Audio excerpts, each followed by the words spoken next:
Quando a gente fala em análise do solo, é comum as pessoas pensarem naquele exame convencional e importantíssimo, que vai apontar os componentes do terreno, as carências e o potencial de produção.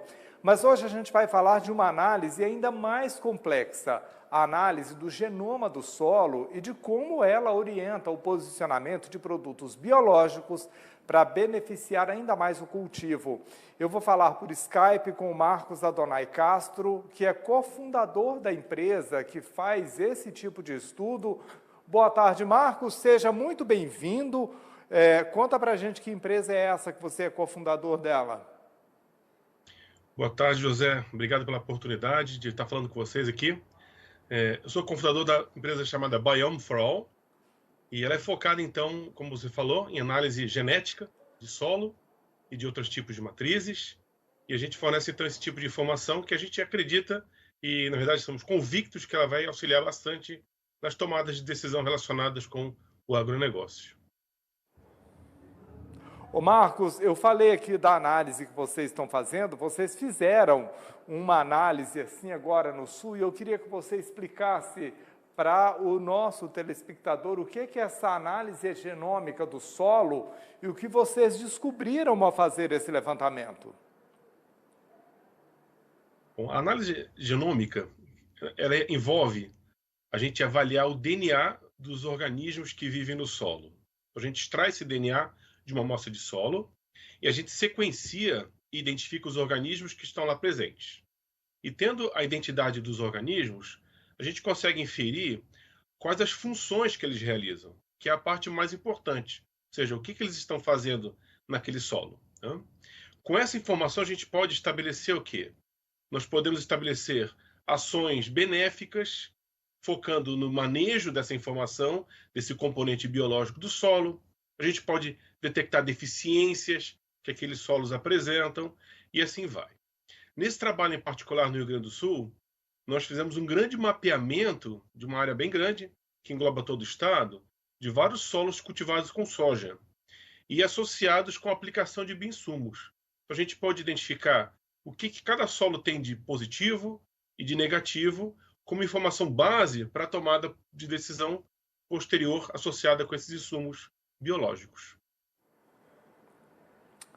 E quando a gente fala desse componente biológico do solo, a gente está falando de micro-organismos que também podem fazer bem para a produção, né? E aí, nesse caso, é possível usar um insumo que potencialize a multiplicação desses componentes e eles se multiplicarem e trazerem ainda mais benefício para o que quer que seja que esteja sendo produzido ali, e ainda mais evitar o uso de um defensivo que pudesse, de repente, prejudicar essa biota da terra? Perfeito. A ideia é justamente essa. A gente tem a ideia de que micro-organismos, eles são todos maléficos, mas, na verdade, a maioria deles é benéfica. Então, a gente pode extrair essa informação, e aí, como você falou, a gente pode olhar o que está presente, e aí nos estabelecer direções. Bom, esse solo tem um baixo potencial de fertilização natural. Então, a gente pode agora trabalhar com insumos biológicos para melhorar esse aspecto. Ou então, detectar uma situação que o solo naturalmente tem um bom potencial para fornecer um nutriente para a planta, o que dispensaria o uso excessivo de fertilizantes naturais. A gente pode identificar organismos que combatem as pragas e assim nortear nossas escolhas melhor de ação de controle das pragas, visando até a gente até pensando na questão de sustentabilidade, né? E nas demandas do consumidor atuais, né? Que justamente são focadas para produtos mais seguros e mais saudáveis. Então, todo esse tipo de desdobramento, ele vai surgir com o emprego das informações que a gente gera.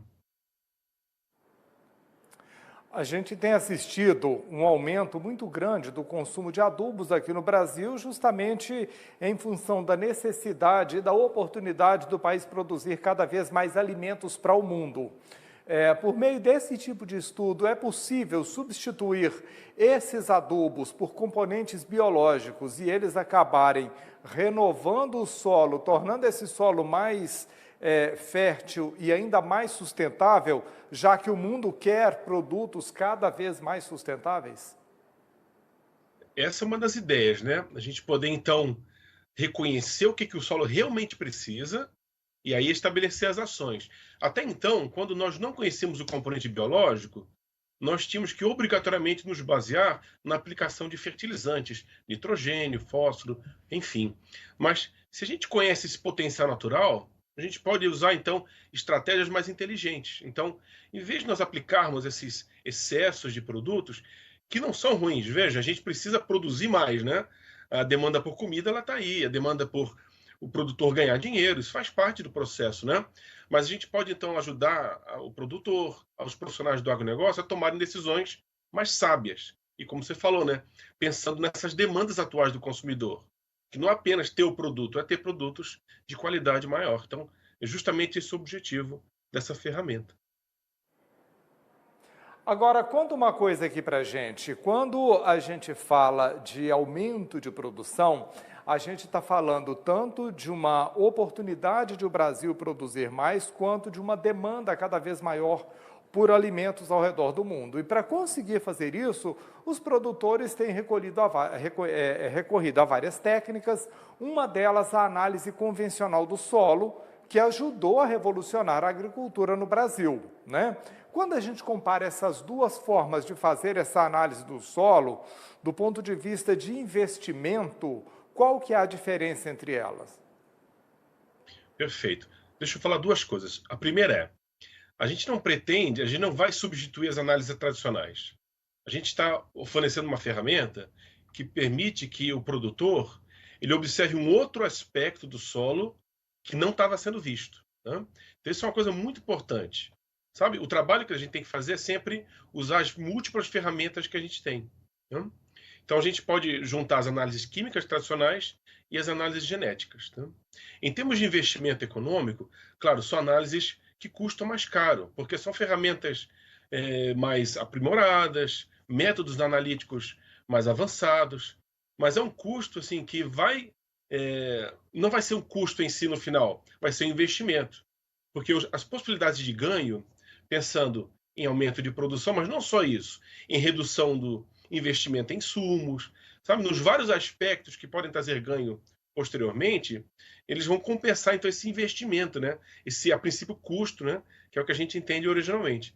Então o custo sim é um pouco mais alto, não é proibitivo. Ele já foi proibitivo, né?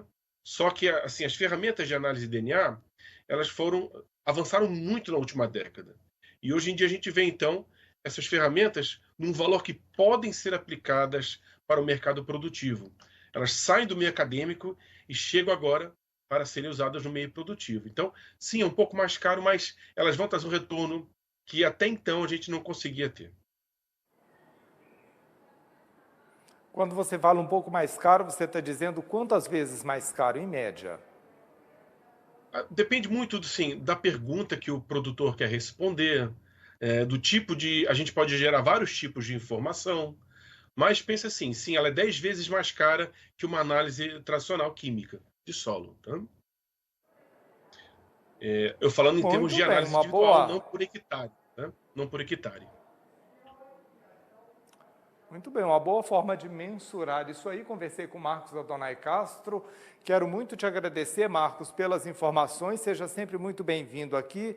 Tendo novidade, nos acione, que vai ser um prazer, viu? Muito obrigado mais uma vez, José, pela oportunidade de vir falar e fico feliz em voltar sempre. Muito obrigado.